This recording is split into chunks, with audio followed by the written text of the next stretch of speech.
Candyman is good. Candyman. Yeah, That was one that I didn't say it into the. I didn't say it into the mirror. That was one like freaky. Like as a kid, he was terrifying, and even now, like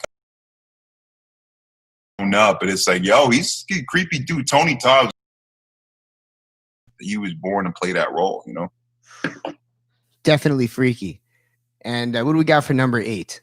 Go with the original. Classic. Based on a real life story too. Ed Gein. It's based around Ed Gein. Yeah, just a lot of. I love how it's shot. I love that grimy documentary like feel to. I just love how it's shot. I think it's incredible. I think even now when you watch it, it's like, wow, so creepy and just like grimy and gritty looking. I love it. And do you think that the remake did it any justice?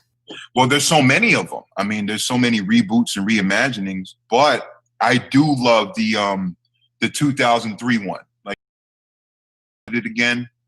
Where they pick up the hitchhiker in the beginning and she like goes like shoots herself and like and fuck crazy stuff like that, you know. So yeah, that one I did love that one because Arlie Ermey was the bad guy, the drill instructor, Sergeant Hartman from Full Metal Jacket. He plays the bad. He's the sheriff. That's right. Yeah, and he's That's the a best fun thing fact. about it. He's the best thing about it. He like makes the movie go like wow. Yeah, when they take a real actor and put it in a horror movie, That's just incredible. really great. We were talking about it a little bit earlier, how it's tough to find new horror movies, and I feel like it's because a lot of these really stories. And yeah, there's a lot of horrible things that happen, you know, COVID-19, for instance, but COVID-19 wasn't a dude ripping people's faces off with a chainsaw and then wearing them. You know what I'm saying? Like, there's just a certain level of freakiness and freak show stuff that especially was going down back in like the early teams. Like, for instance, we'll as we go into this list, we'll point out which ones were actually based on some real stories. But yeah, I'm not rooting for any of these terrible things to happen. But I will say this. We need some more scary movies. What's it going to take? It's really going to take a freak show to do some sick things. Anyway, I'll tell you, I don't know if it makes digress. the list, but like Rob Zombie redid the Halloween movies. Yeah. I actually thought those joints were all right. I didn't mind them. I thought I didn't think they were gonna be that good, and I caught myself, you know, like I kind of there's things I like about the first one, the remake that he did, but the second one I can't. It's based around Ed Gein. The first one is when they're like in the house in the woods. And when he's like the kid, when he's the kid. Yeah.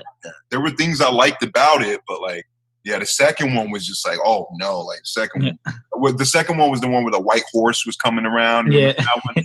Yeah, I was like, but I did. Yeah, there were things I liked about that first. Perfect name. So we are up to what, number 7? Yeah, I'm gonna go with Dawn of the Dead, the original. Dawn of the Dead. Now wait, if I'm not mistaken, you said that was your favorite movie last time you were on the show. Day of the Dead is. Day of the Dead. Okay, so this is Dawn of the Dead. Okay, now this is the original one, or is this the preview? Or I'm sorry, the original. Sequel? This is the 1978 joint, and Romero's like my favorite director of all time. You know, I'm just a nerd like that, but Romero's my favorite. So I feel like Dawn's really smart too. I rewatched it with RA recently, like a month back. And I was like, yo, he even said, he's like, yo, it's just so smart how it held up even today. Like, we see the people who are arguing in that movie on the TV. They sound like the people arguing on our TV about the COVID stuff going on. It just sounds like kind of the same. It's like, wow, like he was ahead of his time with that, you know. And Dawn is a really special one. And I rock with the remake too. I think the remake, I really enjoyed it. My mom took me to see it in theaters. I was 7 years old when it came out in 2004. I saw that in theaters. I was jumping like a little girl, like crying and stuff, like behind me. It's just so loud and zombies like popping everywhere. But that's one. I rock with that one too. There we go. Something to check out. And when was that? You said you were 7, so that was like kind of a long time ago now, that remake, huh? And that was it George Romero? And Romero didn't remake the remake. I mean, he didn't write the remake. He didn't do the remake, but okay. But yeah, it was the guy who did the remake was Zack Snyder, who did Man of Steel. Horror movie list for you to check out this Halloween. I'm gonna go with Nosferatu. Oh, that is a classic, and that is horrifying. That holds up. Oh, man, that still might be the scariest movie out there right now. Still creepy now, but as a kid, I had nightmares about the dude who just stare like that, like he rises up all slow like that, and so I had nightmares about him. That might have actually been Nosferatu, the guy that played him. What a creep! Yeah, he's just like yo. And there's an episode of SpongeBob where he pops up randomly, because as a kid I saw this too, and it was so random. It was the creepy episode of Fry Cook, like the hash slinging slasher. And at the end of the episode, Nosferatu pops up out of nowhere. He's there. Someone's messing with the lights the whole time in the episode, and they look over like, "Oh, Nosferatu!" And they Photoshop like a creepy smile on his face, and that gave me nightmares too. Damn. SpongeBob episode. That's how creepy the guy was. That is crazy, and I know exactly the episode you're talking about too. Yeah, yeah.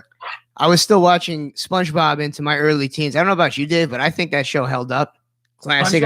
Yeah, hell yeah. I used to watch SpongeBob.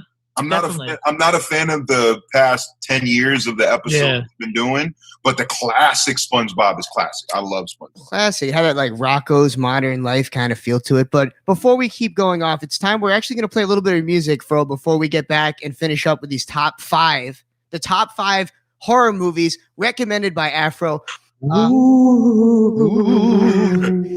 But we've got some great new music by Afro that we're going to premiere for the first time on, I think it's the first time on FM radio. Is it, Fro? It's probably not. You guys have probably had it out there. Did you guys put out the Grandmaster Fro stuff and all that? We did. We've played Grandmaster Fro a few times. We've played the one that you remixed over the, what was it? The Jay-Z, Ja Rule, DMX song. It's Murder. Yeah, we played that. But there are some new ones. Alonzo Harris. You know what? We're going to hit you guys with some new Afro. Whether or not you've heard this before, this is some straight fire. I'll tell you that much. And be sure to follow Afro at All Flows Official. Is that correct? Is that your IG? Oh, yeah, All Flows Official. Okay, at All Flows Official. In the meantime, let's hit him with some new hip hop. Folks, this is the Ryan Show FM's Halloween special, and we are counting down the top 10 horror movies, Afro's favorites. Folks, we will be back. Let's go. One time, yo. Yo. I've done some dumbass things like busting the mics, up on fussing a fight, can't run past me. I'm too fast for a fat guy, my sprinting A1. Lacerate all these rap guys, a minute I need lungs. Marathon spit frequency or a rhyme to follow, get you down to swallow my next generation. And when your rhyme is hollow, my eyes intimidation, there lies a situation, weird minds in my place, bare lies in any statement, sheer fright in all their faces. You f***ed up, don't underestimate the baseline. Fro under stress, but creative mind. Don't want to test, but I make it fine. Plug the mic in your chest and your flesh with the vocal karaoke with your mind. That's Professor X type shit. When I'm blessed to be invested, yes, the next might hit. Yo, Fro. This will go and do his thing. Yes. We in the so fresh and so effervescent. Okay. Is that a word? Okay, all right. I'm telling you right now. Let's have it. You need the right talk. Just, you know.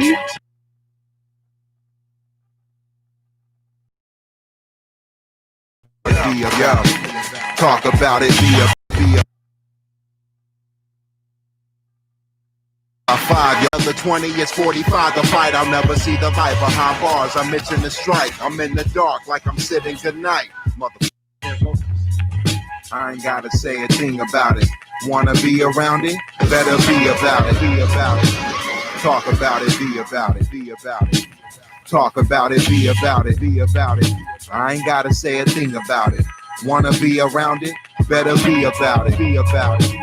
Talk about it. Be about it. Be about it. Talk about it, be about it, be about it. Talk about it, be about it, be about it. And we have returned. This is the Halloween spooky special. The Ryan Show FM is in the house, and we are counting down the top 10 greatest horror movies according to movie connoisseur Afro. All Flows Reach Out is in studio. Hampton's Dave, Afro, gentlemen.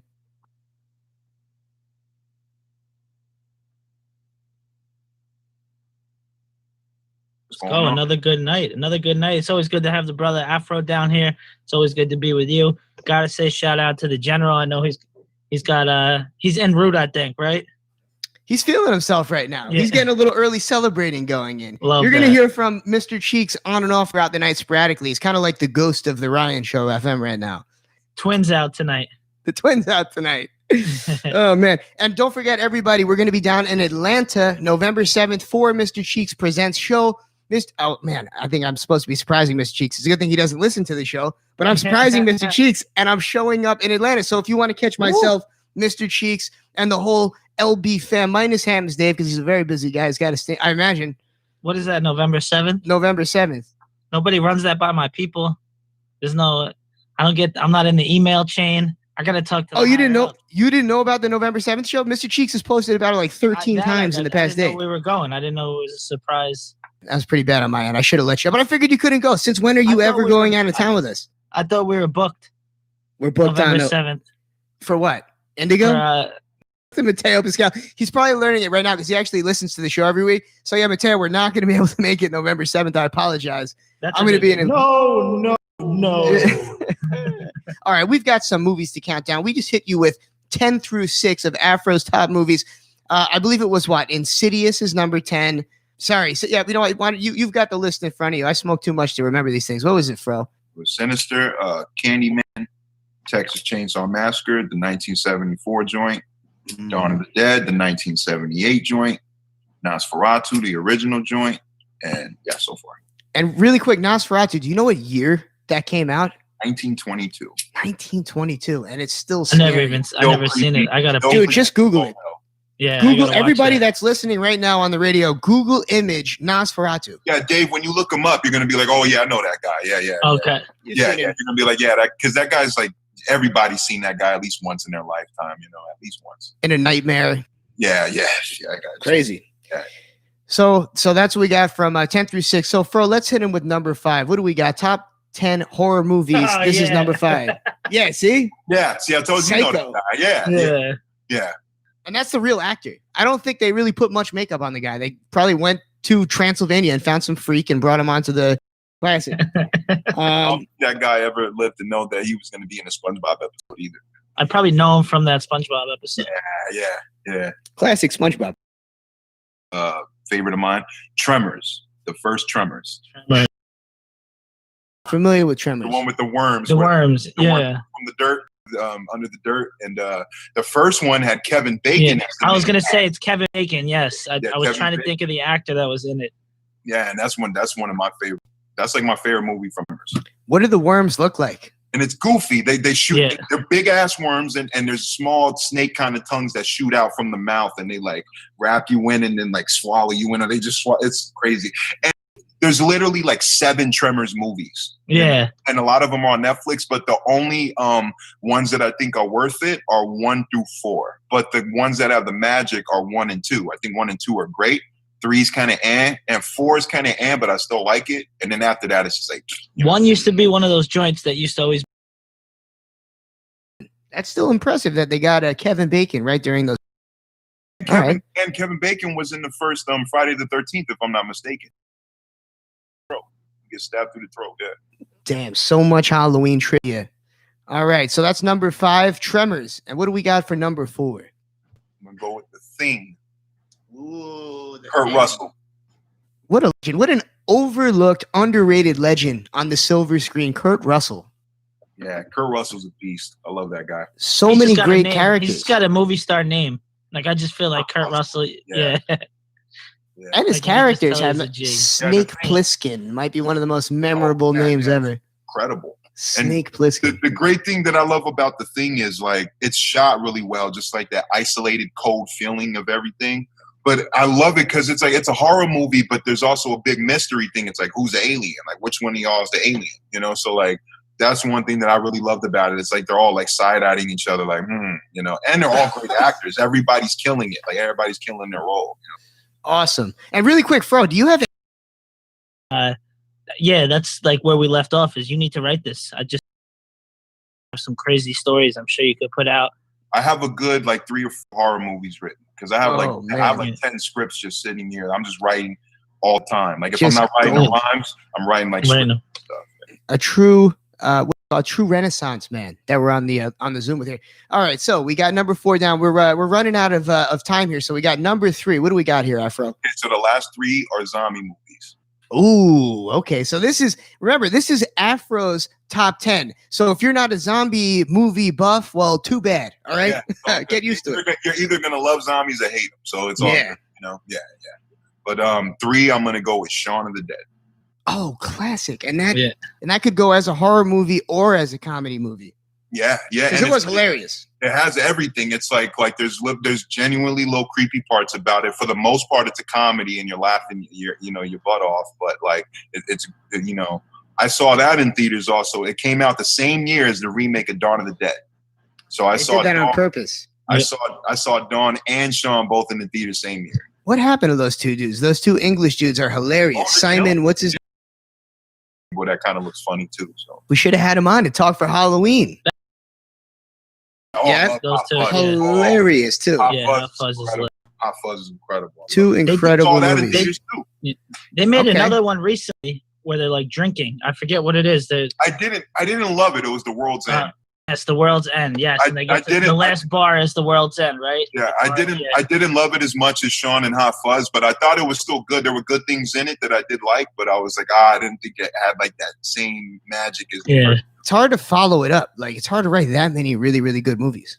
But anyway, they gave it Shaun and Hot Fuzz, so I'm happy for that. Yeah, exactly. Yeah. It's like same with like really quick. Last tangent. Adam Sandler gets all this flack about making nothing but movies, minus a few over the past like 20 years. But Happy Gilmore and Billy Madison and Waterboy are 3 of like the greatest movies of all time. Oh, and honestly, I'm an Adam Sandler fan. Like, honestly, Jack and Jill's the worst movie of all time. But he knew Jack and Jill is hilarious. He did it on purpose. He made that movie it's the worst terrible movie, on purpose. but Jack and Jill is hilarious. He knew what he was doing. Yeah, Like, just to mess with all of us. I bet he did that just to piss all those people off. I love my favorites from besides the ones you said. Those are my favorites. The ones you said. But I also love Mr. Deeds, and I love Big Daddy. I love those. Big Daddy's classic. Don't mess with the Zohan. He's got Zohan's funny. I like. Yeah, shouts to Adam Sandler and all of you bums out there. Try writing a movie and see how easy it is. Yep. All right, enough of these tangents. We got number 2. I know everybody's so excited to hear these final 2 for Afro's top 10 horror movies 2020. This is the list. We're almost done. What is? I got a lot of respect for it because he was not only my favorite director, but he casted Dwayne Jones, a black man, to play a lead role in a horror film in 1968, if I'm not mistaken. 1968 is when it came out. And he casted a lead black man to play the role. And he wasn't the first to die? No, he was the very last to die. They still killed him. It's going to be a short movie. Very last. But and the ending's amazing too, how it's done too. It's like, wow, it's just really shocking and messed up, but it's incredible. Like the reason why Romero casted him, because he was catching flack. They were like, oh, you casted as the lead role. And that's lit though. He's like, he was the best man for the role. He was like, that's the best man for the role. So that's why I respect Romero a lot. And I love the movie. I love the movie to death. So it's like, innovative. Oh, and one more thing. He's the godfather of zombies, Romero. So that's the very first time that we saw people eating people in a movie ever. Oh. Yeah, because before that there were like zombies, like voodoo zombies, like and they didn't really eat people, So what the hell did they do then? That came out, that's innovative. You said it, it's innovative because it's the very first time, if I'm not mistaken, we're seeing people eat people. Yeah, it's a strange way to incorporate. But I mean, what else are zombies going to do to get you? If they're moving so slow, I mean, really, they'd bite you and spread their infection. What were they doing originally, out of curiosity? Just walking around? Sexual predators. Like voodoo, like voodoo zombies. It's like, just dead in the brain. Like that blank stare, like kind of thing. Well, it could be worse. That's honestly like the safest type of zombie. So yeah, if we had real ones, I would rather have those. So on that note, this is it, the final countdown. Number 1 of the top 10 list. I'm very excited. We got the drum roll going. Honky Wonky, hit that drum roll in 3, 2.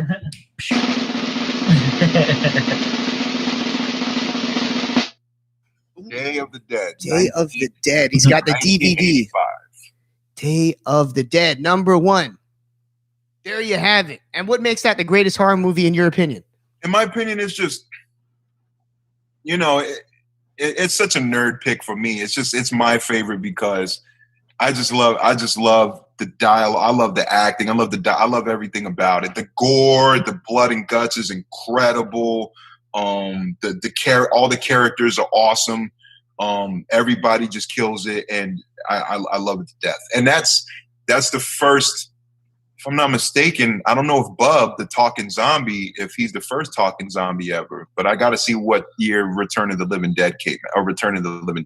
So how does a zombie talk? What does a zombie sound like when it talks? Like, hello.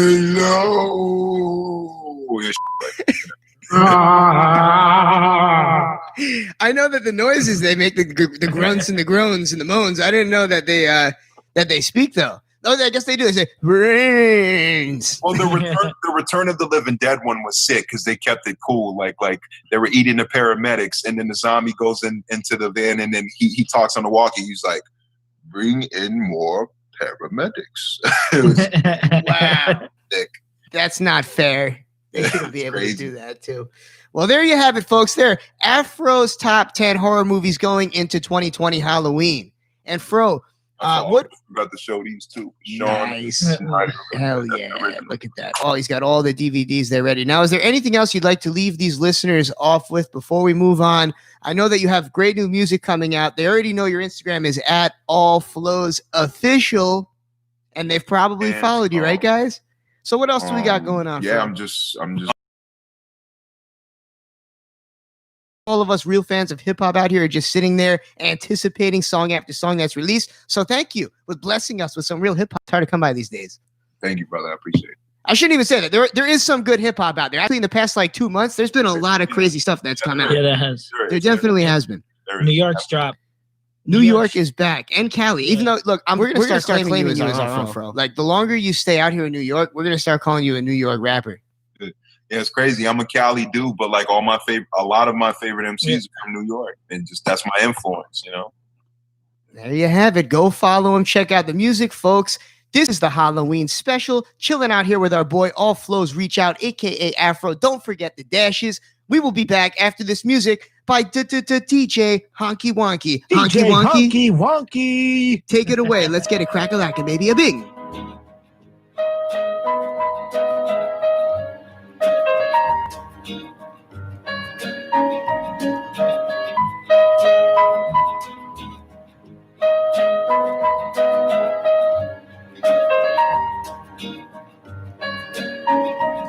I once knew it.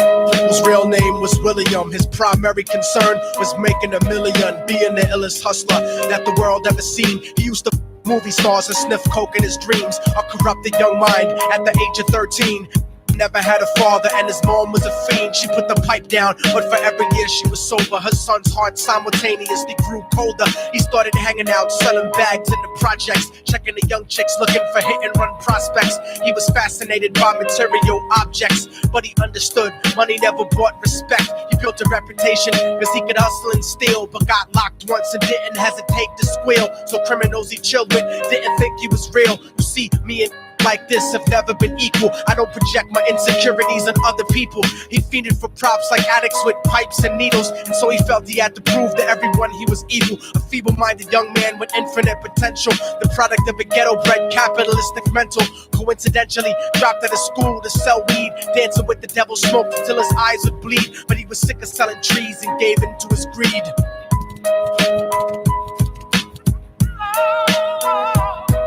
Everyone trying to be trife never faced the consequences. You probably only did a month for minor offenses. Asking doing life if he had another chance. But then again, there's always the wicked that knew in advance. Dance forever with the devil on a cold cell block. But that's what happens when you sell rock. Devils used to be gods, angels that fell from the top. There's no diversity because we're burning in the melting pot.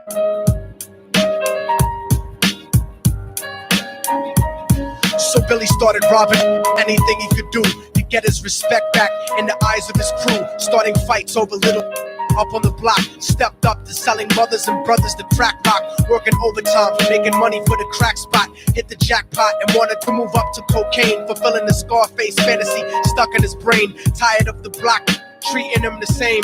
He wanted to be major like the cutthroats and the thugs, but when he tried to step to him, showed him no love. They told him any mother coward can sell drugs, any with a gun can bust slugs, any with a red shirt can front like a blood.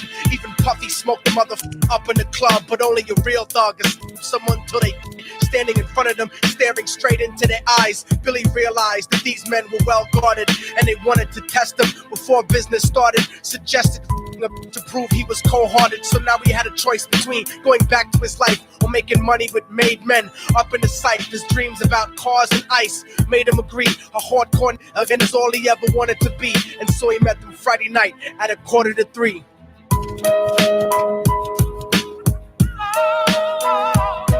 Everyone trying to be trife, never face the consequences. You probably only did a month for minor offenses. Asking doing life if he had another chance. But then again, there's always the wicked that knew in advance. Dance forever with the devil on a cold cell block. But that's what happens when you sell rock. Devils used to be God's angels that fell from the top. There's no diversity because we're burning in the melting pot.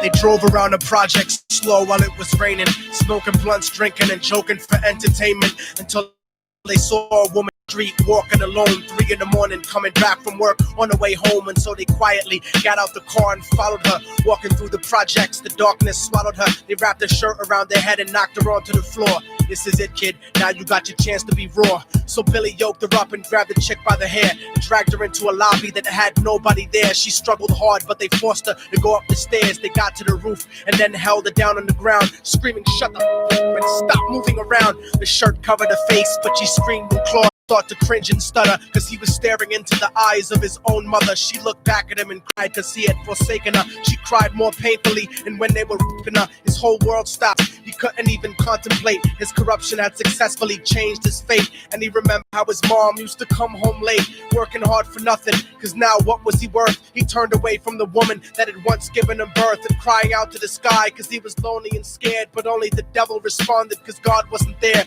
And right then he knew what it was to be empty and cold, and so he jumped off the roof and died with no soul. They say death takes you to a better place, but I doubt it. After that they his mother and never spoke about it. And listen, cause the story that I'm telling is true, cause I was there with Billy Jacobs and I his mom too. And now the devil follows me everywhere that I go. In fact, I'm sure he's standing among one of you at my shows, in every street cipher listening to Little Thug's flow. He could be standing right next to you and you wouldn't know. The devil grows inside the hearts of the selfish and wicked. White, brown, yellow, and black color is not restricted. You have a self-destructive destiny when you're inflicted, and you'll be one of God's children that fell from the top. There's no diversity because we're burning in the melting pot. So when the devil wants to dance with you, you better say never, because a dance with the devil might last you forever.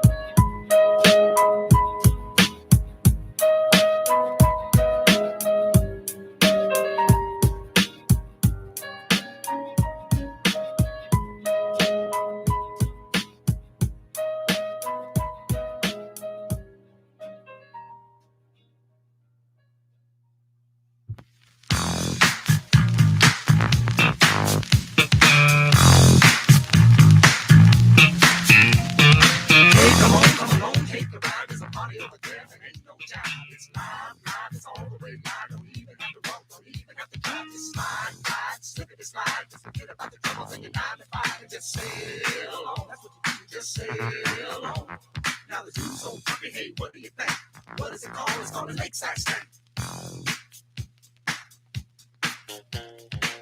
Come along and ride on a fantastic voyage.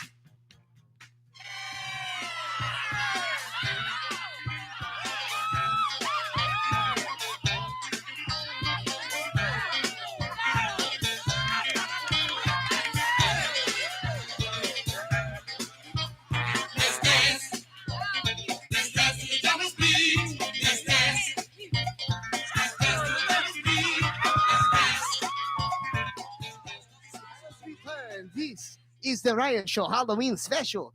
I guess that's the best Transylvania accent I got, Hamptons. Dave, what do you want from me? I'm not a voice actor. I want to suck your blood. Oh, stay away from me. You don't want anything that's in our blood. But I digress. This is our most controversial guest in some time because of the judgments that people often cast around people of her kind. We even had one of our guests so freaked out he nearly had a nervous breakdown live on air when we told him that we were having a real-life witch on tonight for the Halloween special. What makes this even crazier is that this next guest has been on this platform before multiple times over the years, but we didn't know Spreaker.com. It was all the way back then in 2015 that we had this guest on. Yes, shouts to Spreaker for ripping us off and charging us $20 a month for all those years. If you were listening all the way back, then you may recognize this voice. She's been on the show before, and in many different shapes and forms, and for many different reasons. Like, I would say one of the most frequent guests that we've had throughout the history of our platform, Hammons, Dave. From the very beginning, the origins, to last year when we were throwing parties and she came posed as one, essentially Winona Ryder. Yeah. Kind of stirred up a little controversy behind the scenes. But tonight she is here because little do most people know she is a real life, authentic witch practicing witchcraft. This is not exactly. So that being said, ladies and gentlemen, official witch, the only witch that we've ever had on this radio platform, Taya Denenmar. Hiya, name's Taya. Hiya, Taya. Yes, so it has been a while though.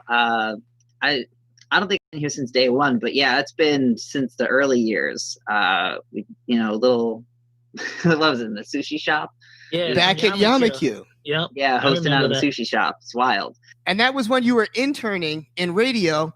I don't know if it was one of your family members. I think it was, shouts to your mommy. Great people, by the way. One of them came up to me when I was working back then. I was in a cafe and they said, you know what? My son is going to school for radio and interning. I don't think she had any idea what type of program we had. You'd come into Yamakyu, there'd be like 3 joints lit up, and like it was just I don't even know if you'd call it radio, to be honest. It was really just a madhouse, that sushi spot. It was good times. Good times, indeed. Good times. You say it wasn't day one, but it was definitely like month one. It was early. The early origins. But anyway, before we keep going off into these tangents. Yeah, it's good to be here. That was still with Nick, right? Yes, when we had Nick on here as well. Shouts to Nick Scavone, one of the original hosts. Chris, you're back. And you've been a witch this whole time. Little did I even know that. I'm sorry, Taya. Once again, really quick. And I want to, I apologize. I'm still getting used to it because, you've come in many names and many forms, and that's a whole nother story. You say I'm a transient guest of yours. Yes. Yeah, exactly. And that's and once again, this isn't anything out of the norm for us. We have genuine about me over the years. I just don't judge anybody anymore. Because everybody, there's a reason why everybody is the way there is. And I pretty much believe what people say until they give me a reason not to believe it. You always have a spot on the Ryan show. That's what this is all about. My heart. Thank you. That's right. And so we welcome you back as Taya. Anyway, Taya, in all these years, I had no idea you were a witch, which I'm sure isn't even that hard considering all of the oppression and struggle that I'm sure you already go through. I mean, there's so many stereotypes about witches especially. So that being said, what does it mean to be a witch in 2020, a modern day witch? 2020. Well, a large percentage of what it is to be a witch, though, usually it involves nature worship to some degree. And to speak for, I can't speak for a large majority of witches, because the thing about witches is that they come from all different walks of life. They have different beliefs, different practices. It's another branch of Christianity. Like, it's just such a broad term. Like, when I say, oh, I'm a neo-pagan, then like, well, what does that entail? Where are you taking your practices from? And me personally, I am an eclectic neo-pagan. So an eclectic kind of, you find things from other places that really resonates. So to put it safely, I'm very spiritual is what I am. So you're not the stereotypical witches, when most people think of witches, and today I did my research on witches, but everything kind of led me to the stereotypical Salem witches. Do you have a hat? Do you wear the hat? Yeah, exactly. The hat, the broom. I have many hats that I wear, but yes, I have hats. Yes. But I mean, it's there's a funny phenomena that kind of occurs to some degree, though, with culture and the way that, like some things, yes, are a certain way, because they can line up right. And then there are others where it's like, well, why do I buy everything around Halloween? Because it all matches my aesthetic. Like, I can't help that the commercial market is that way. And then that's So what it's lines true up. though. The commercial market is accurate in its reflection of witches, that you guys are dressing in black and Well, you know so the drinking. reasoning for wearing all black, from what I have Because you're read wearing and black heard- right now. To those listeners out there that cannot see you, which is all of them, you are dressed in all black. I guess you're kind of dressed like I would imagine a modern day witch would be dressed as, minus the witch's hat and You're the not- broom. I You're have- not. well, I have my. Are you I have sitting my on a day broom? Hat. I Yeah, have my do you day hat. That's very. It's just like a What are you sitting on right now? Are you sitting on a broomstick? no bed. Oh, okay. Tempur-Pedic. Good stuff. Ah, there we go. See that? Modern. Takes me to dreamland and back. But that being said, I read all these stereotypes about witches back then, and they had a really, really bad name. Obviously, they were the Salem witch hunts, and they were Yeah. persecuted in all types of ways. But they did say that it was because of sick discoveries that had been made. For instance, I read that that the witches' brooms were actually coated in oil, and the women would rub them on their privates and on hairy parts of their body. I don't know how true it is, like solvents and So the Women thing do that about with my broomstick. So the thing about witches in general is that this is actually a gendered story where you have women who are gaining power in their communities, women who are sought after for advice or for the influence and affluence that they have, and then people are trying to remove them from these positions of either power or influence within their communities, be it through blame or through finger pointing or trying to possess the possessions that they have, be it land or other things of that nature. And it becomes a slander story. It becomes that women in power are dangerous, is what these stories and narratives are telling. wow. Still almost happens now. You know, I mean, it's like whenever a woman gets in power, she's evil, she's crazy. Right. And part of what I like about the witch narrative, right? The narrative of being a witch is the odd one out in some ways. That black sheep where I am misunderstood, but there is power in that mystery.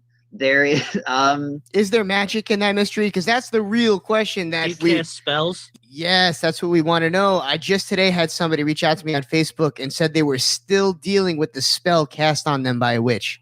I guess something about a pentagon being reversed on him. I don't know what that means. a pentacle. Or a pentacle getting reversed on him. And so he said he had to have a priest come to his house, perform an exorcism on his wife who was hanging from the ceiling fan, and it was just a disaster. So he wouldn't come even on the Zoom chat tonight. Sure, the when we priest tried. did something else with them too. So things about pentacles. So often it's seen that the pentacle is, if it's inverted.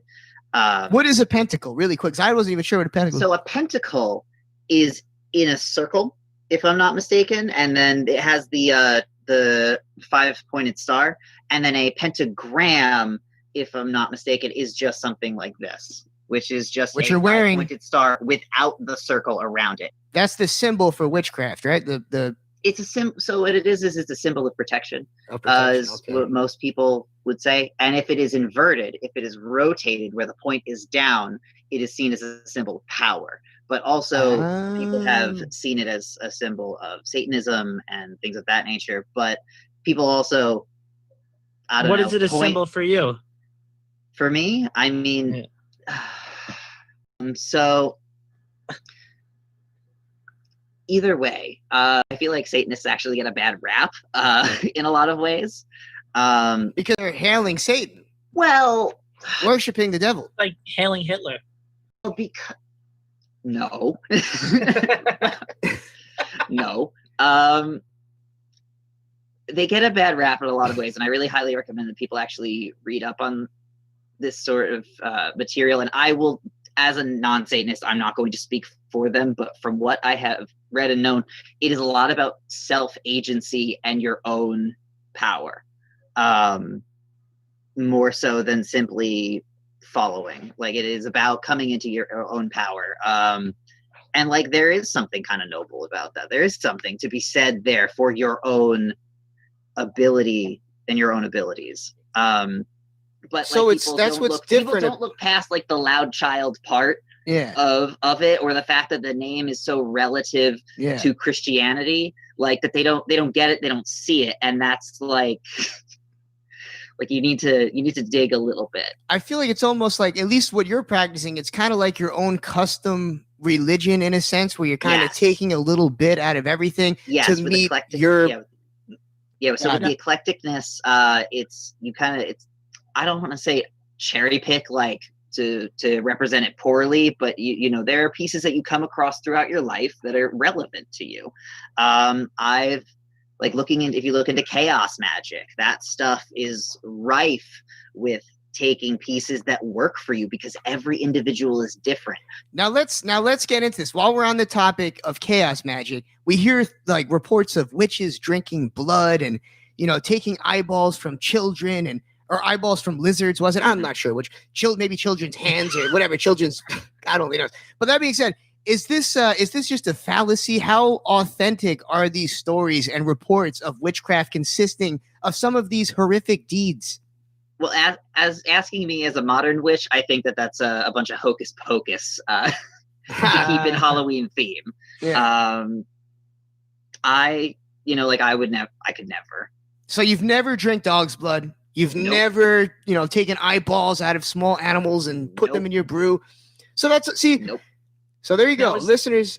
Is this something that you've like had in you your whole life, or is this something that you picked up, or that you? This is something that I stumbled across as a baptized Roman Catholic who went to church school in the Diocese of New Jersey. In my church, New Jersey.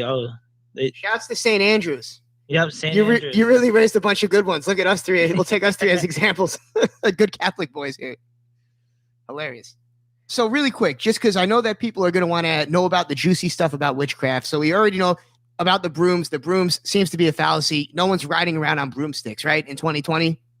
No. So a broomstick is actually called a besom in certain practices. But you can use a broom for cleansing in a lot of ways, like to sweep out negativity, basically. As one example, salt is always a fun one to use. Be careful using salt, because you don't want to actually salt the earth. You know what they say? Once you put too much salt into something, you can't take it out. So you got to be very light on the salt, no matter what it is you're doing with it. Yeah, exactly. The cooking applies to the magic as well.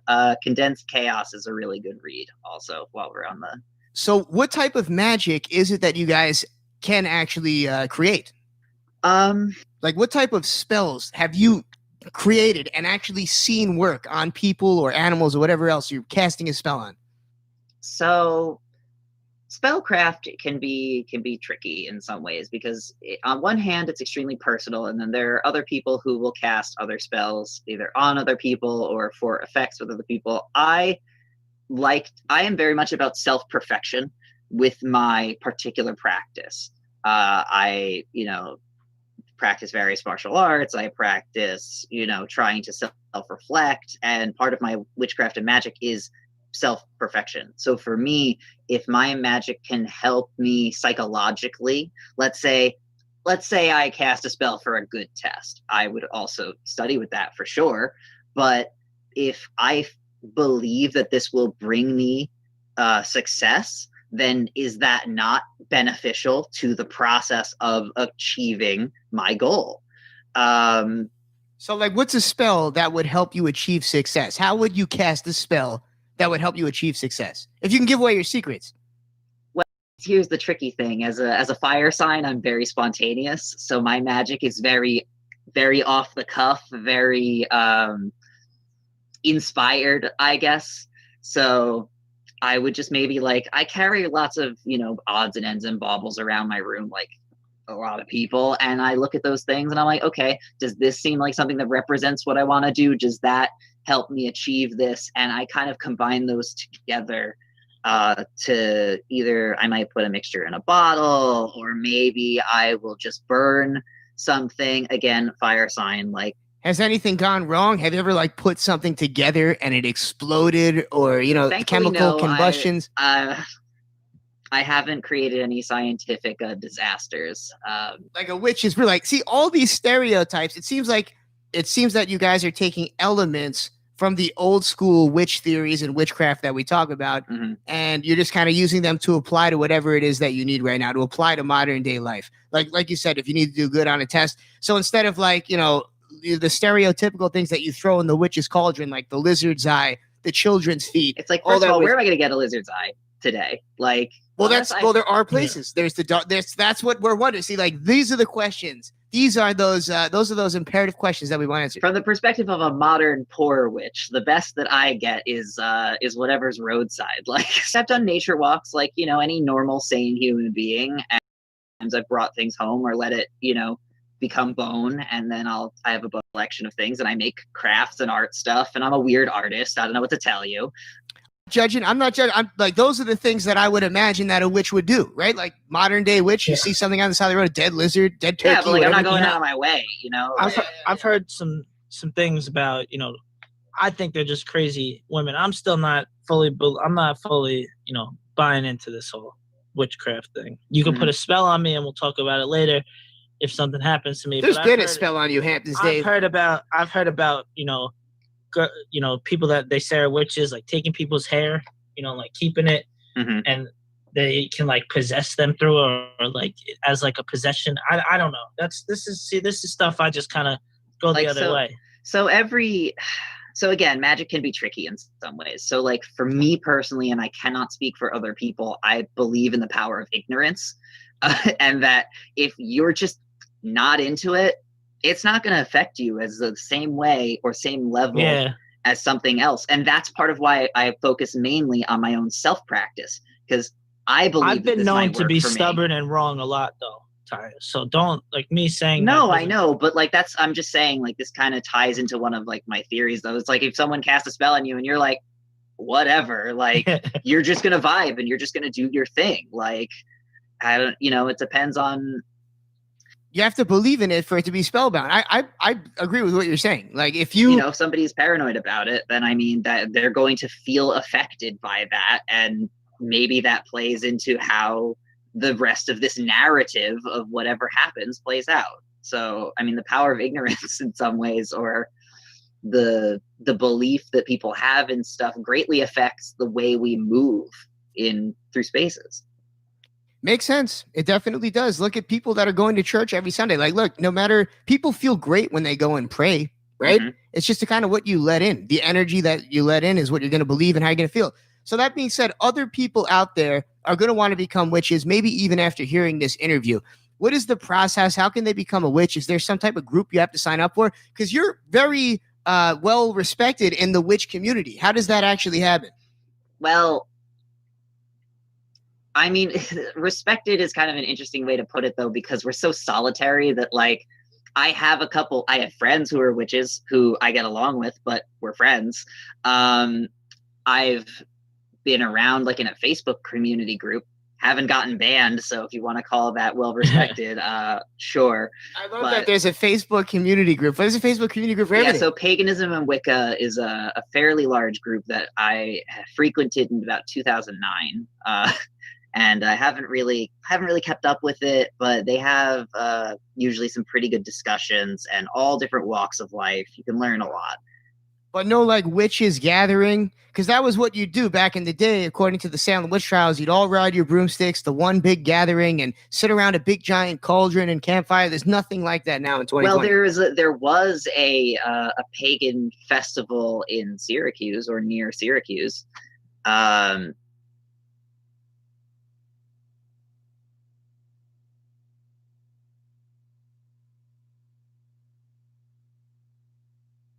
Specifically Syracuse, but it was one of the upstate places near there. There was a gathering, but it was like going to like a convention. Like, you know, they've got various vendors and artists, and maybe there's a drum circle, and there's drums.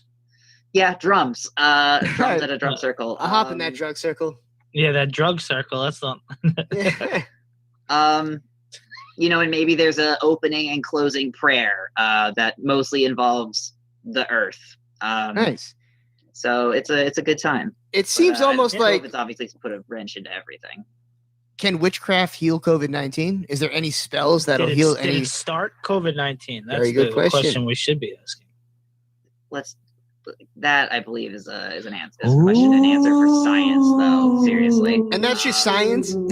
Science and magic are different. Although I'm no master, but I would think that science and magic are two different fields. I mean, there's a lot of magic in science, though, and there's also a science to magic. That's what Mr. Door taught me. Only us three will catch that reference. That's a throwback. Yeah, I'll have whatever he was smoking, by the way. Yes, Miss Bracey. Yeah, Miss Bracey was bad. Damn.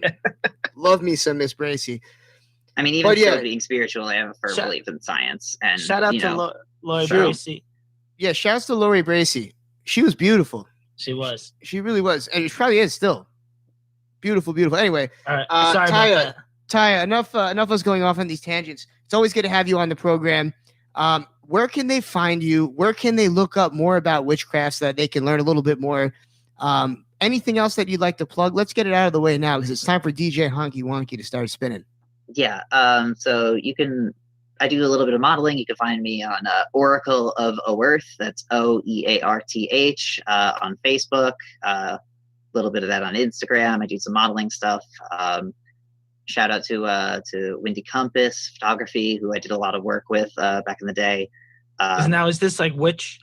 No, they just do photography stuff. But this is what you can find me there. Nice. And this doesn't get in the way of your life, right? Like, do people know that you're a witch? Because we didn't have any idea you were a witch. Do people like judge you, or does it limit you from what you can do? Being trans has always thrown a monkey wrench into everything. So they usually start there. Yeah, I guess there's a few other things I could go after you for it first. I'm just gonna like keep hitting all those issues. What else could you be? Exactly. You might as well What else? Oh, God, Taya, what else haven't you told us?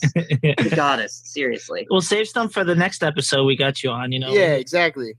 Sure. We will have you back soon, Taya. We appreciate you always. Follow her. She's on Instagram. Matter of fact, we're making her a flyer that we'll be posting so you can look at it in the story. We're using the Ryan Show FM to spread information, not the kind of information that's going to get flagged by IG and not pop up and say you got to fact check this. So we're going with the real life, authentic facts. You'll see the flyer of Ty on the Ryan Show FM and some more fun facts about witchcraft. So yeah, Ty, thanks again. Real life witch. Wow, you guys just heard it here on the Ryan Show FM for the first time. Go follow her. We'll be back with more of the Halloween special after this break. Brian Vernell, Hamptons Dave in the building. Honky Wonky, take it away, baby. Let's go. Let's go.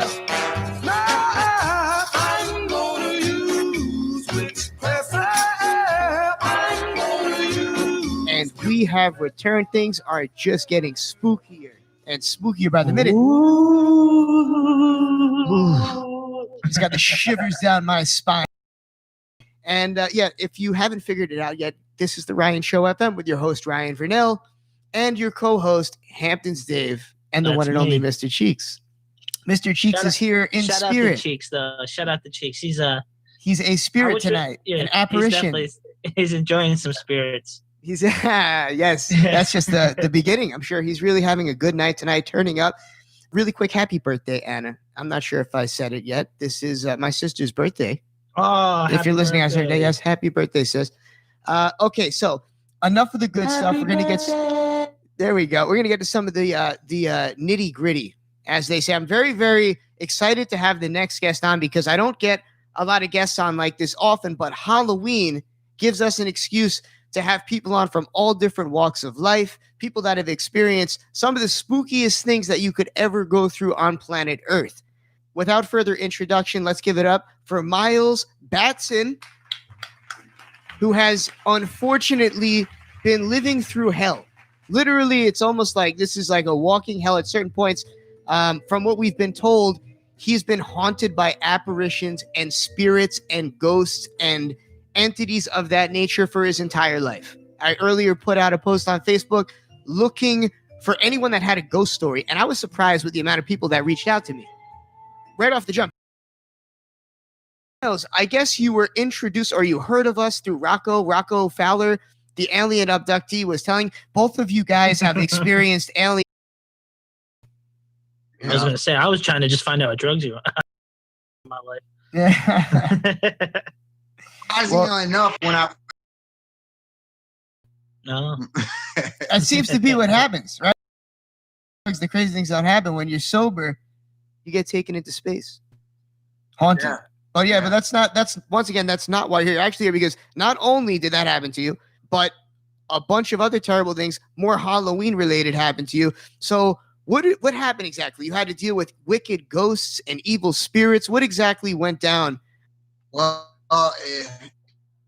when I was younger, I was like, oh, well, I'd like to see a ghost, this, that, and the other. And you don't always see them. Sometimes it's the energy itself. And these demonic things can do things to you without having to manifest and show you anything.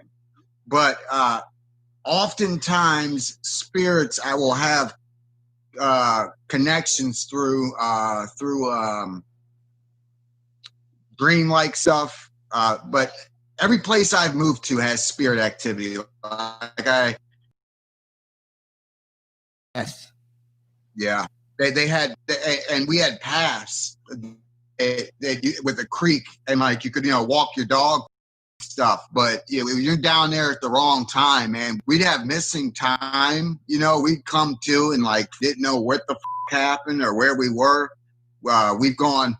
With my friend, we've gone missing for a few hours and came to, and that was in that location down there in Virginia. And you think that had something directly to do with ghosts or apparitions or spirits? Yeah, I all of the above. Did you see the ghosts? Like, how you said you couldn't see them earlier, right? You did not like it was just energy. You couldn't, no other way to detect them using your senses. You couldn't feel them. You couldn't smell them. You can feel it, and you can feel if it's dark. I'll give you an example. An ex-girlfriend of mine, she was a third generation Wiccan, right? And I quit with her, and my baby's mom became friends with her and let her stay with us for a while. And I said I don't want her here because I knew she did weird shit. And I had a yin-yang table. Half of it was a mirror, and the other half was a table. And we came home one night, and she had those little tea kettle lamps, and they were lit all around in a circle on this table. And I was like, what the are you doing? She had these little all these figurines around the house. I'd have to go scoop the shit up. Anyway.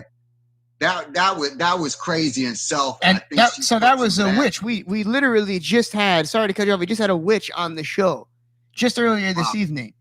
So you were dealing with a witch that essentially created a ghost to come and get you, or called upon a ghost to go after you? Probably, yeah, manifested something, because she always had a thing for me. And then when she saw me having the kid and with her, she kind of worked her way in, and I tried to explain to my girlfriend what this woman was capable of doing, and she didn't believe me. And ever since we had her in the house, all this bad shit happened, right? But fast forward a little bit of time after I had my contact, right, that I told you, I would have these sleep paralysis things where I would wake up, okay? And I couldn't breathe. It was sitting on my chest, and I literally could not breathe, trying to breathe.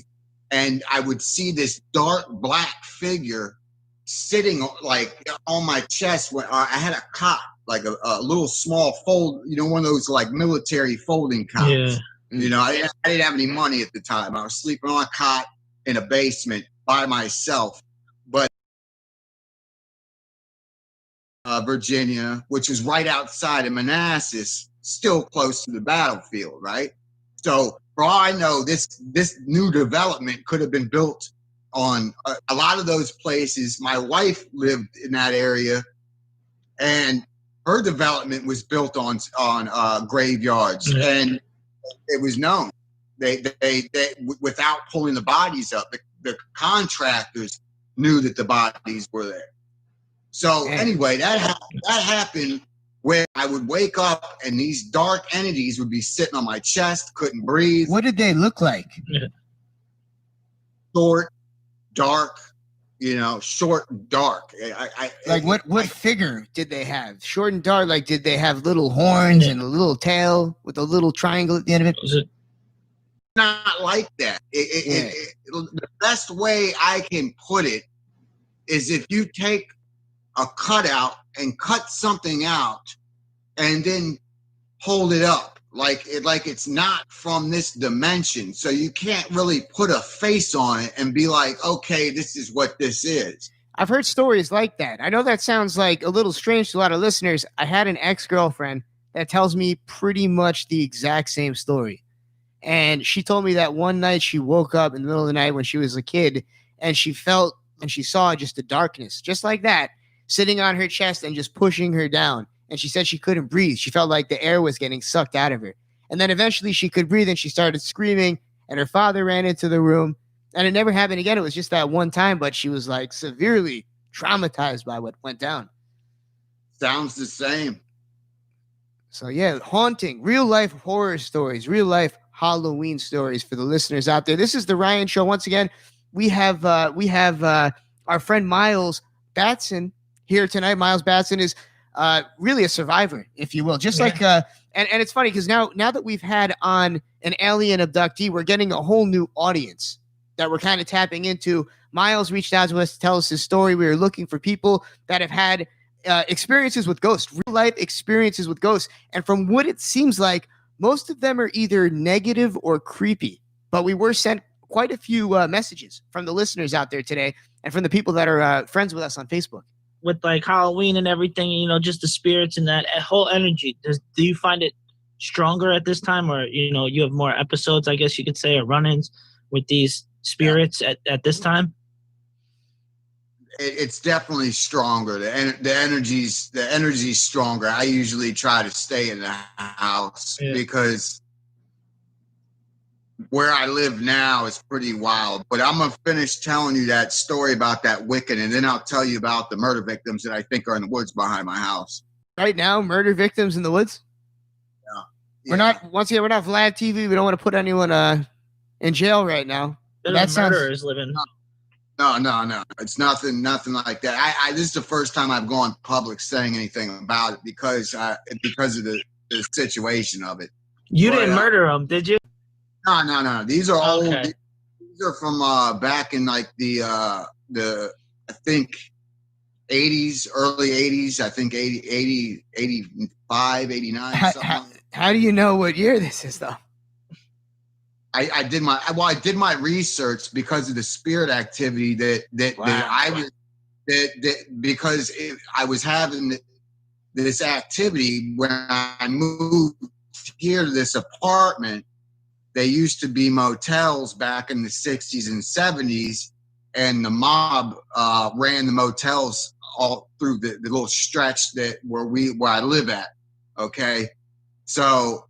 And then after that, there were projects. So a lot of shootings took place here as well. But the research that I did, because of the energy that was affecting me and my wife and causing really negative shit, I reached out to some people and got a hold of a medium.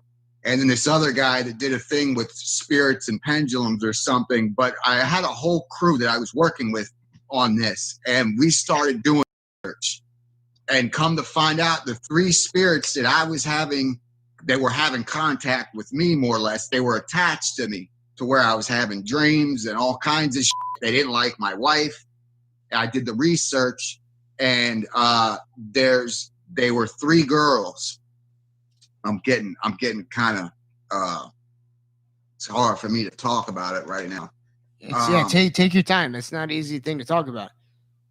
Well, where I'm sitting at is right adjacent to that. So sometimes that energy will come pretty much through the freaking wall almost. It looks like it's hitting you. To listeners out there, you look like you're about to faint. Are you okay? Yeah. Your eyes are blinking and you're kind of sweating and red.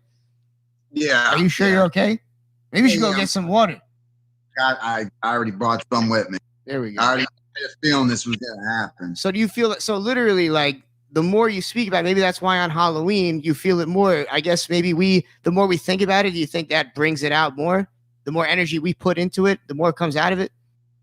No, No, I think it's the spirit, energy itself. It depends on who it is. If that person is not at rest, like the three that are back there now, I think that some of them were from the serial killer Samuel Little, that was nationwide. His story didn't get much attention, but he's the most well-known serial killer to date. And he had victims all the way from Florida, all the way up east, up this way. And I did my research, and he did come through this area at that time, and he preyed on prostitutes. And this used to be motels. He used to work at a funeral home. My woods are attached to a graveyard as well. Sounds like you know almost a little too much about this guy right now. Well, when it's happening to you, you want to know what's going on. I get it. No, honestly, that's some horrific stuff right there, man. Wow. So really quick, once again, folks, this is the Ryan Show FM. We've got Miles Barton here. Miles Barton reached out to us on Facebook saying that he has had experiences with apparitions, ghosts, the paranormal, terrifying things, if you're listening right now. Miles, really quick, where can they find you on social media? I my awakening page, Miles Batson. It'll say The Awakening, and then you'll see a picture of a moon, and that's where I got all of my paranormal and UFO stuff. Okay. Right. Well, it was great having you on tonight. Definitely terrifying that you had to go through all that stuff. And if there are people out there that have also experienced that, what do you recommend they do? Or if there are people out there that unfortunately will have to experience that, what do you think the steps are to recovery after a traumatic experience with the paranormal? Well, what I did, you got to find a medium, somebody that deals with unrested spirits, because that's usually what it is. You either have good spirits, or you have negative spirits, or you have demonic spirits. The demonic stuff, that's a whole nother level. And you got to really, really do your research on that. But a lot of times it's just unrested spirits, and they want help, or they want something from you. But one thing I wanted to add to you, Ryan, about this story, where I live, okay, it's called Parole. Nobody knows the history of it. It's called Parole because this small little city, it's not even a city, it's in Annapolis. This small city used to be a war parole trading camp. Not to mention these motels were built on that, where all this negative shit and killings and all this stuff happened. So and I'm sitting next to a graveyard. So there's a lot of crazy. Yeah, there's a lot going on over there. Yeah, people don't die in very peaceful ways in a battlefield or during the Civil War in general. Well, this was a prisoner Civil War trading post. So this was where the prisoners from the north and the south were traded right here. And before that, the Indians were here before that. So it's really crazy here, man. I can only imagine. That's definitely some wild stuff. What steps can we take to help you? Is there anything that you can do to make these ghosts go away? An exorcism? The best way, unless it's demonic, then that's it. Your best thing to do is try to get as much information and do your research. And most of the time, they just want your help. You're dealing with something demonic that was conjured up, or who knows what. You know what I mean? Well, hopefully that woman that conjured up that spirit on you punished. She should be definitely held accountable for her crime. This thing's been torturing you for years. Karma already got her, man. We're good now. We're good now. That's good to hear. Yeah, but I appreciate you having me on, brother. Appreciate it, man. We wish the best for your recovery, and hopefully Halloween isn't too terrifying an experience this year. Everybody's got to follow Miles. Go follow him on Instagram. I'm Facebook. Sure if people have done this, I'm sure you wouldn't mind if they reached out, and shared stories. I'm sure you could help a lot of people that this has happened to. Holler at me. Let me know, man. I try to help as many people as I can. It goes down in the DM. That's right. Check out my YouTube. I had to change it because somebody hacked my YouTube, but check it out. It's called Miles Ray. Miles R-E-A. And I got all kinds of paranormal stuff on there too. We will definitely be checking that out. Thank you for all this information, folks. Do you have a story that needs to be told on the radio? Something completely out of the norm and bizarre, but you have substantial proof to back it up, just like Miles does right here. Hit us up. Let us know. Hit us up. We want to hear it. I want to hear all these stories. That's right. Not like we're using it for entertainment purposes, but more as a tool for information. Because I'll tell you one thing, I'll know what to do now. I'm not really, I've never been around any of this stuff. I've never, witnessed it. So it's good to learn from people that have been there. So if it does happen now, I at least have an idea of it. But I hope you stay good this Halloween season, Miles. Thank you for coming on. Hope you get to get out and trick or treat with your daughter and, enjoy the day at least a little bit. Appreciate it, brother. Yep. Tell Rocco I said what's good. He blocked me, so I can't even talk to him anymore. Yeah, I wish you two could just get along. As we all know, Rocco is running for governor of Missouri this year. I'm sorry, not this year. He announced it this year, but 2024. Folks, this is the Ryan Show FM, and this is the Halloween special. Hamptons, Dave, you ready to do a little bit of trick-or-treating? Let's go. We will be back. Honky Wonky, take it away. Let's go.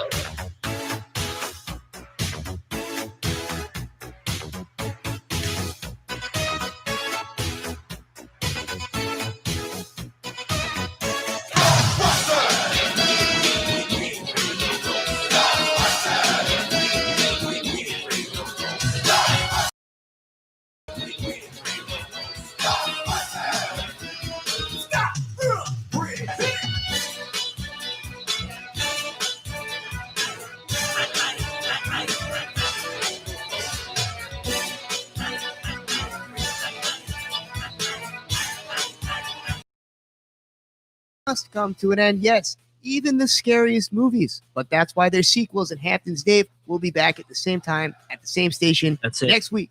Is there any really good sequels? Like, there are a few, man. Star Wars.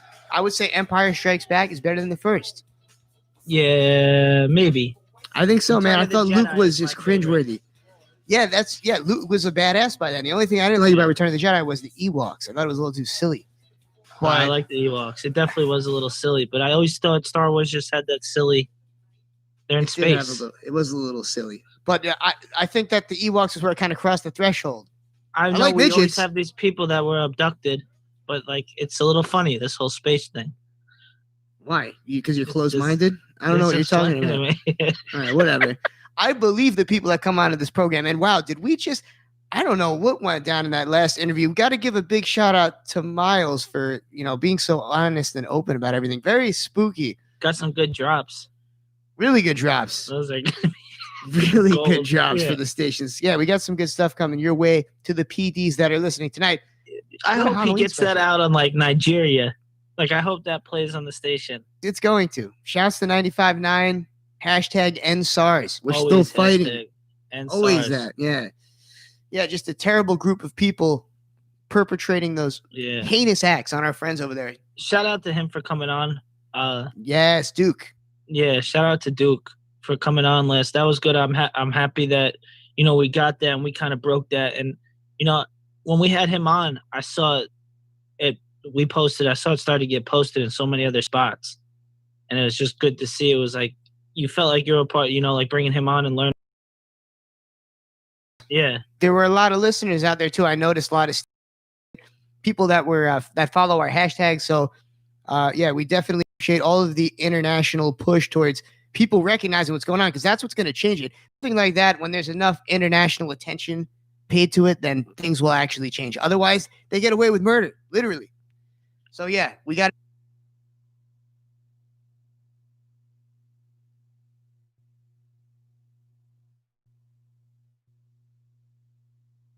So it's really just literally punish the people that have governments. That being said, literally punish the people for speaking out. That being said, let's stop being into these worst Halloween, most offensive Halloween costumes. Every single year, people wait for that, Hams, Dave. We've done this every year now for 5 years. Have you dressed up? Have you ever, what was your best? I've never done too many good. To be honest, it might have been the limp pickle. Yeah, I never. That was a good one. Just because it was a pickle costume, and then the cane was just kind of an added. I just wanted to walk around with a cane. I guess a limp pickle, but I'm right back with. I go. Whoopee cushion. I'll probably go with the whoopee cushion again. That's kind of offensive. Yeah, I like that because you can just tell girls to sit on you, like sit on my face. Classic Hammers Dave line. It's my go-to. Yeah, but so you go to when it's not Halloween. Yeah, I was Pee Wee Herman one year. That's an offensive costume if you're doing the right thing. Like if you have your junk out. No, I was like straight. I found a great. I was in Buffalo and I was going to see a friend in Albany, and I woke up Halloween morning, and was just about to leave, and I said, "Let me stop at a thrift store see if I can find something." And I found that gray suit, the Pee Wee plaid gray suit, and it was my size. Yeah, I killed it. I had hair at the time, so I could spike my hair up. The pictures can be found at Hams Dave on Instagram. Yep, that was the one Halloween costume. Other than that, I don't really ever want to dress up. I go right to the whoopee cushion. Chanel, she's trying to like do couples, like a couples costume. We've got a good one here, by the way, for offensive costume. That everybody should go out and try to dress up as offensively as possible. But the idea of dressing up for Halloween was originally to scare people and to shock people. So I bet that all the way back 100 years ago, a ghost costume was super offensive or over the top or outrageous. Killer, right? Cecil the Lion Killer was the dentist that had went out and killed a bunch of different animals, but specifically Cecil the Lion. It was a very well-loved lion. And this is a costume of the dentist in his dental outfit, coated in blood, and he's holding kind of modeling. Love that. So that's, I guess, if any offensive, there we go. That's one right there. All right. So number 9 here, we have a couple's costume. This is maybe something that you could go with the missus and make it extra offensive and put her in whiteface. And whiteface would be huge for 2020, I think. Especially when it comes to this one, JFK and Jacqueline Kennedy. Imagine that. And now this is a really offensive costume. This is I could see you in Chanel dressed like that. There's JFK, and it's really, like, I guess you'd say, well done. Maybe a professional did the makeup on JFK. His eyes are rolled into the back of his head. It kind of looks like his skull is a half-eaten watermelon. And then there's Jackie. Should have had more brain particles, though. Could have been better. Jackie's doing a good job, though. Especially Jackie's doing good. This isn't anything professional. They whipped this up at home. You can tell. This actually might have been like her grandmother's old outfit. I don't know where she'd get that outfit. Actual blood on it. I mean, it's pretty spot on to what Miss Jackie Onassis was wearing. Yeah, that's offensive. All right, we got another group costume here that was submitted to us once again by you, the fans of the show. A group of terrorists. I guess you need like 4 or 5 guys to pull this off. They're all dressed in the stereotypical jihadi attire, the beards. They got the long fake beards. You need like baggy clothes. 1987 Isuzu. Damn, that's super offensive. Okay, we got number 6. Number 6, the bloody tampon. I don't know how that landed above the list, but the bloody tampon's gross. The bloody tampon is gross because it's just like disrespectful. It's not like offensive. It's just like, ugh. It's gross. Ugh. I could just think of a bloody tampon flapping around in the wind. Yeah, it's just we all have an experience with a bloody tampon. We can all close our eyes and imagine. And now imagine somebody just coated in one, because that's what it looks like from head to toe. Is a big bloody tampon. So we've got here above that for number 5, we have Chris Brown and Rihanna. Wow, that's offensive. And we have a young, good-looking African-American couple here. Rihanna's got the bruises all over her face. That's just messed up. Come on. Chris Brown's smile. It's the smile that does it for me. Yeah, definitely. Definitely. Man, and it's just brutal. It's really hard to laugh at some of these costumes. Once again, you guys can see them on our Instagram page at The Ryan Show. Peep the story. All right, you want it offensive, everybody. You got it. Number 4. This one, I think, should be number 1. This is an Adolf Hitler. Not Adolf Hitler costume, but the Adolf Hitler baby. Baby. The baby had no choice.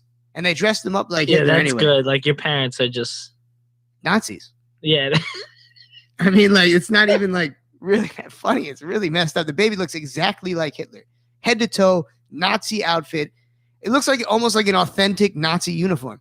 A lot of detail into that costume. Tickets. Where do they? He's holding the exact ticket. Oh, it isn't. He's got the dyed red hair. That is just messed up. That is messed up.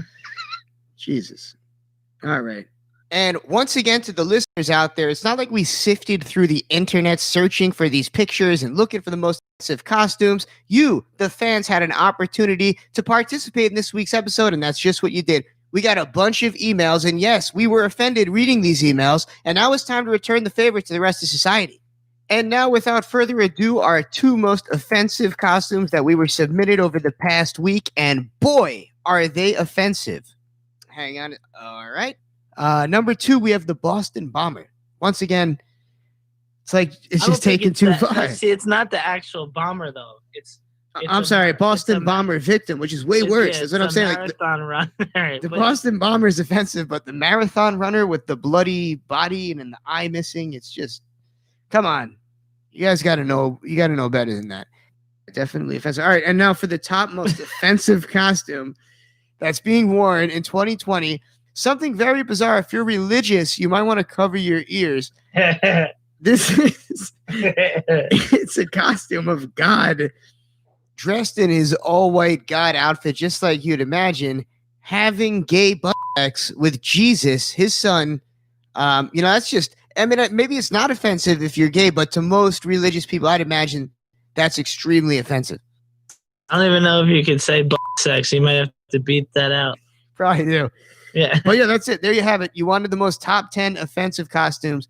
Well, you got it. That's sinister.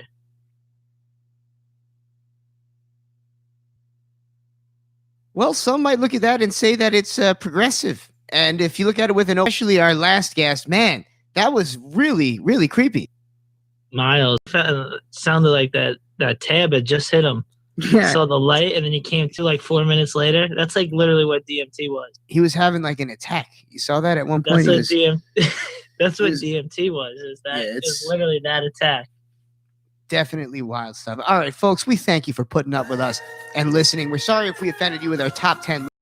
Listen to the viewership. And I was thinking, if you heard that and you're offended and you don't like it, then reach out to us. We want to know. We're at The Ryan Show, at Hams Dave, at The Real Mr. Cheeks 132. Talk to us. Let us know. And next year, we might even make it more offensive, especially if the animals that sent us all of those wicked costumes do the same thing next year, because I can only imagine what they're going to come up with in a year from now. Yeah. But I want to give a shout out to everybody that came on tonight, all our guests, and everybody out there. If you're listening, enjoy Halloween this year. Whatever you do, don't go outside. Don't do it. They're gonna go outside. Come on, wear your masks. Go outside. And we're not talking about just go to a rave. Oh, come on, dude. I might go to. They're doing a rave at the Meadowlands. We should have mentioned this earlier that the FCC is warning people not. They're telling people that it's probably unsafe to go out this year. You might be spreading the virus to old people. Hold on tight, everybody. Folks, thank you for listening. We'll be back at the same time in the same place next week with a little bit less spooky stuff and a little bit more. Who are we kidding? Who knows? Back to business. Who knows what we're gonna have? Yeah, honestly, at this point, we'll see if we ever come back, folks. This is the Ryan Show FM, and we will return next week. Hamptons, Dave, thanks for all. Let's get it, crack-a-lackin', baby. Everybody, be safe and have a happy Halloween.